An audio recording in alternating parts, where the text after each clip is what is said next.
بسم اللہ الرحمن الرحیم۔ ناظرین، اسلام آباد کی شاہراہ دستور پہ دستوری بھی اور غیر دستوری بھی سارے کام ہی ہو رہے ہیں۔ آج بڑی اہم ڈیولپمنٹس تھی۔ ایک تو اسلام آباد ہائی کورٹ میں نگران وزیر اعظم انوار اللہ کاکڑ صاحب پیش ہوئے۔ پھر اس کے علاوہ یہ ایک اور جو معاملہ درپیش ہے وہ بھی شاہراہ دستور پہ ہی درپیش ہے کہ سنی اتحاد کونسل کو مخصوص نشستیں دی جائیں یا نہ دی جائیں۔ اور اس کے ساتھ ساتھ اسد طور صاحب جن کو گرفتار کیا گیا ہے وہ بھی بڑا ہارٹ ایشو ہے، وہ بھی شرائع دستور کا ہی مسئلہ ہے۔ لیکن پہلے ہم بات کریں گے کہ جو آج نگران وزیر اعظم انوار اللہ کاکڑ صاحب عدالت میں پیش ہوئے اور عدالت میں انہوں نے بڑی اچھی گفتگو فرمائی، اور جج صاحب نے بھی کہا کہ آپ بڑی اچھی گفتگو فرما رہے ہیں۔ لیکن یہ گفتگو اس لیے اچھی تھی کیونکہ وہ خود وزیر اعظم ہیں، وزیر اعظم پاکستان ہے، اور ان کو پتہ ہے کہ وہ کئی صدیاں بھی لگے رہتے تو ان کا یہ چانس نہیں بنتا تھا جس طریقے سے ان کا چانس بنا ہے۔ ان کو وزیر اعظم پاکستان بنا دیا گیا یا لگا دیا گیا، اور پھر 6 ماہ جو ہیں وہ اوپر ان کے غیر آئینی بھی چلائے گئے۔ آج ایک صحافی نے ان سے یہ سوال بھی کیا کہ آپ 6 ماہ تک غیر آئینی وزیر اعظم رہے تو کیسا لگا، کس آئین کے تحت آپ یہ رہے؟ انہوں نے کہا کہ 1973 کے آئین کے تحت۔ حالانکہ یہ 1973 کا وہی مظلوم آئین ہے جس کی بار بار پامالی کی جاتی ہے، اور اب بھی اس کی پامالی ہو رہی ہے۔ بہرحال انہوں نے عدالت میں بھی کافی اچھی تقریر فرمائی۔ انہوں نے کہا کہ میں بھی بلوچستان سے ہوں، بلوچستان کے مسائل کو سمجھتا ہوں، جو وہاں پہ مزدوروں کو قتل عام کیا جا رہا ہے، جو کہتا ہے میں چودھری ہوں اس کو گولی مار دی جاتی ہے، جو کہتا ہے میں گجر ہوں اس کو گولی مار دی جاتی ہے۔ یہ باتیں تو ساری درست ہیں، لیکن وزیر اعظم کو ساتھ یہ بات بھی کرنی چاہیے تھی کہ جو لوگ ایسا ظلم کرتے ہیں مزدوروں کو، چودھریوں کو یا گجروں کو، یعنی پنجاب سے تعلق رکھنے والے لوگوں کا جو قتل عام کرتے ہیں، تو ان کو کٹہرے میں کیوں نہیں لایا جاتا؟ مثال کے طور پہ پنجاب میں، سندھ میں یا خیبر پختونخوا میں جو کوئی کسی کو قتل کرتا ہے، ایسے کوئی بھی وقوع ہوتا ہے تو اس کو عدالت میں لایا جاتا ہے۔ تو جو لوگ وہاں پہ ایسا کرتے ہیں تو ان کو جو پکڑا جاتا ہے وہ مسنگ ہو جاتے ہیں۔ تو جو مسنگ پرسن ہے جس کا ہارٹ ایشو بنتا ہے وہ انٹرنیشنل ایشو بن جاتا ہے۔ تو وزیر اعظم کو اس کو ایڈریس کرنا چاہیے تھا۔ پھر عدالت نے یہ بھی کہا کہ ہمارے سامنے مطیع اللہ جان کھڑے ہوئے ہیں، ان کو بھی اٹھایا گیا تھا، تو کیا جنہوں نے ان کو اٹھایا تھا ان کے خلاف کارروائی ہونی چاہیے؟ ظاہر ہے۔ تو پھر کاکڑ صاحب نے کہا کہ جی جنہوں نے ان کو اٹھایا تھا ان کے خلاف کارروائی ہونی چاہیے، لیکن وہ کارروائی تو آج تک نہیں ہوئی اور نہ وہ ہو سکتی ہے۔ اسی طریقے سے بلوچستان کا جو معاملہ ہے اس میں وہ ایک حد تک ہی وہ معاملہ آگے جا سکتا ہے، لیکن مارنگ ڈاکٹر مارنگ بلوچ جنہوں نے یہاں پہ آ کے دھرنا دیا، انہوں نے انٹرنیشنل سطح پہ پاکستان کی بدنامی کی، یا پاکستان کے ریاستی اداروں نے بدنامی کا ان کو موقع دیا۔ یہ تو ریاست کو خود سوچنا چاہیے کہ ایسے مسائل، مثال کے طور پہ اگر کسی کے گھر کا کوئی بندہ ایسی سرگرمیوں میں ملوث ہے تو ان کو عدالت میں لے کے آنا چاہیے، نہ کہ وہ لاپتہ ہو جائے۔ اب سردار اختر مینگل صاحب ہیں، وہ بلوچستان کی بات کرتے ہیں، کاکڑ صاحب ہیں وہ بھی بلوچستان کی بات کرتے ہیں، محمود خان اچکزئی صاحب ہیں وہ بھی بلوچستان کی بات کرتے ہیں، لیکن جب ان کو سہولت مل جاتی ہے اسی اسٹیبلشمنٹ سے پھر یہ بات بھول جاتے ہیں۔ انوار اللہ کاکڑ صاحب ویسے تو بات کر رہے ہیں کہ بلوچستان سے غیر مشروع جو ہے، ریاست سے غیر مشروع جو ہے حمایت جو ہے وہ آئین کے مطابق ضروری ہے، لیکن کچھ ریاستی ذمہ داریاں بھی ہیں۔ ریاست بھی غیر مشروع طور پہ ہر شہری کے حقوق کا تحفظ کرنے کی ضمانت دیتی ہے، اور اس کے بدلے میں شہری جو ہیں وہ اپنے حقوق و فرائض کا خیال کرتے ہیں۔ لیکن ہمارے ہاں تو آئین کو مسلسل پامال کیا جا رہا ہے، 75 سال سے آئین کی پامالی ہو رہی ہے، اور جس کو جو کچھ ملتا ہے، جب اس کو ملتا ہے وہ کہتا ہے کہ جی ہماری اسٹیبلشمنٹ زبردست کام کرتی ہے، اور کسی کو سوئی بھی چبھتی ہے۔ جیسے ابھی آج کل سردار اختر مینگل صاحب جو ہیں وہ اینٹی اسٹیبلشمنٹ ہیں، حالانکہ جب عمران خان کے خلاف رجیم چینج ہو رہا تھا تو انہوں نے بھی عمران خان کا ساتھ چھوڑ دیا تھا، اور اس وقت باجوہ اسٹیبلشمنٹ جو ہے وہ سارے پیچھے تاریں ہلا رہی تھی۔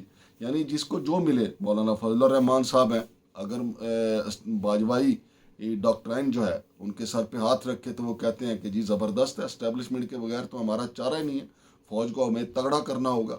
اسی طرح عمران خان صاحب بھی ہیں، اگر ان کے باجوہ کے ساتھ ان کا اچھی پارٹنرشپ چل رہی ہے تو وہ بھی کہتے ہیں کہ فوج کو تگڑا کرنا ہوگا۔ لیکن عمران خان تو خیر اب بھی کہہ رہے ہیں کہ فوج کو تگڑا کرنا ہوگا، فوج کو مضبوط کرنا ہوگا، اور اچھی فوج کے بغیر مضبوط دفاع جو ہے وہ ناممکن ہے۔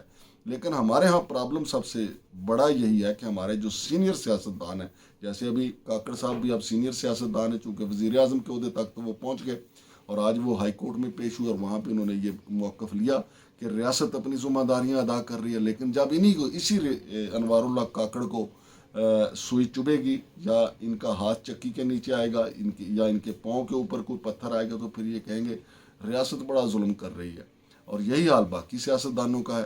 تو آج جو ان کی پیشی تھی، عدالت نے مسنگ پرسن کے حوالے سے ان کو بلایا تھا، لیکن ان سے جو سوال کیے صحافیوں نے ان سے یہ بھی پوچھا کہ جی آپ کے دور اقتدار میں ٹویٹر بند ہے، اس کا بھی انہوں نے جواب نہیں دیا۔ پھر صحافیوں نے ان سے سوال کیا کہ آپ کے دور میں صحافیوں کی پکڑ دھکڑ ہو رہی ہے، ریاستی جبر ہو رہا ہے، اس کا بھی انہوں نے جواب نہیں دیا۔ بس اس سوال کا انہوں نے جواب دیا کہ آپ 6 ماہ غیر آئینی وزیر اعظم رہے ہیں، وہ کس آئین کے تحت رہے ہیں؟ تو انہوں نے کہا 1973 کے آئین کے تحت۔ بھائی 1973 کے آئین کو تو آپ پامال کر کے رہے ہیں۔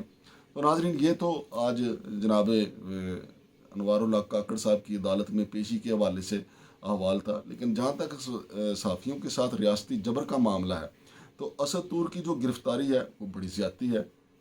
اسد طور نے بجا طور پہ نشاندہی کی کہ دھاندلی کیسے ہوئی۔ ان کے کچھ وی لاگ جو آئے ہیں پچھلے ایک ہفتے میں تو وہ کافی ہوش ربا تھے، خاص طور پہ جو دھاندلی کا انہوں نے پورے کا پورا سیاق و سباق جو ہے وہ کھول کے رکھا لیاقت علی چٹھا کے حوالے سے۔ لیاقت علی چٹھا صاحب بھی تو یہی کہتے تھے جب پہلی پریس کانفرنس ہوئی تھی معافی مانگنے سے پہلے کہ دھاندلی کیسے ہوئی اور اب بھی موریں لگائی جا رہی ہیں۔ یہی بات اسد طور صاحب نے کی ہے۔ اسد طور کے لیے گزشتہ روز جو ہے وہ اسلام آباد میں ایک بھرپور مظاہرہ بھی ہوا ہے۔ پھر اسد طور نے چیف جسٹس قاضی فائز عیسیٰ کے حوالے سے بھی جو باتیں کی، اور وہ باتیں اپنی جگہ پہ وزن رکھتی ہیں۔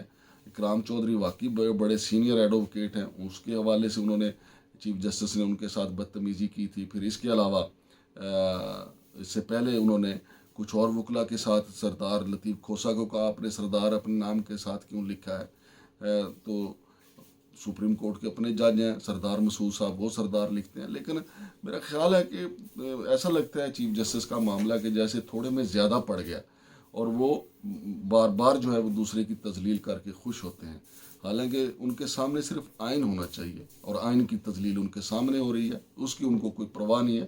بہرحال اللہ پاک اسد طور کے لیے ثانیہ فرمائے، اور اس سے پہلے عمران ریاض صاحب گرفتار ہیں۔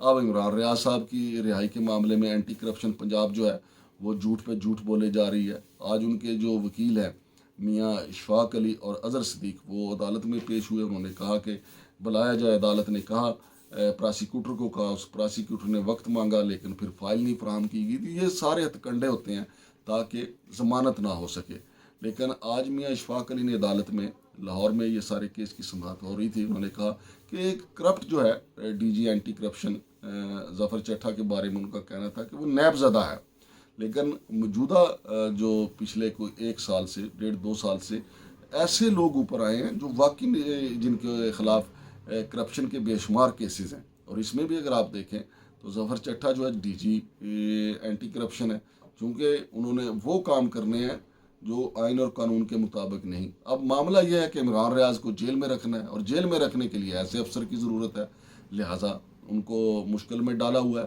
تو میاں اشفاق صاحب کا کہنا تھا کہ ہم اب مزید برداشت نہیں کریں گے، ہمارا صبر جواب دے چکا ہے، اور یہ جان بوجھ کے ایک نیب زدہ جو ڈی جی اینٹی کرپشن ہے وہ اس معاملے کو التوا دے رہا ہے۔ تو عدالتوں کو خود بھی دیکھنا چاہیے، عدالتیں بھی اسی معاشرے کا حصہ ہیں۔ جج صاحبان کو سمجھ آ جانی چاہیے کہ جان بوجھ کے یہ لیت و لال سے کام لینا کہ ایک بندے کی ضمانت نہ ہو پائے۔ دوسری طرف اسد علی طور صاحب ہیں، اب دیکھتے ہیں ان کی ضمانت کب ہوتی ہے، ایف آئی اے ان کے لیے کب ریلیف پیدا کرتا ہے، یا ان کے ریلیز ہونے سے پہلے اور کتنے صحافی جو ہیں گرفتار ہو جاتے ہیں۔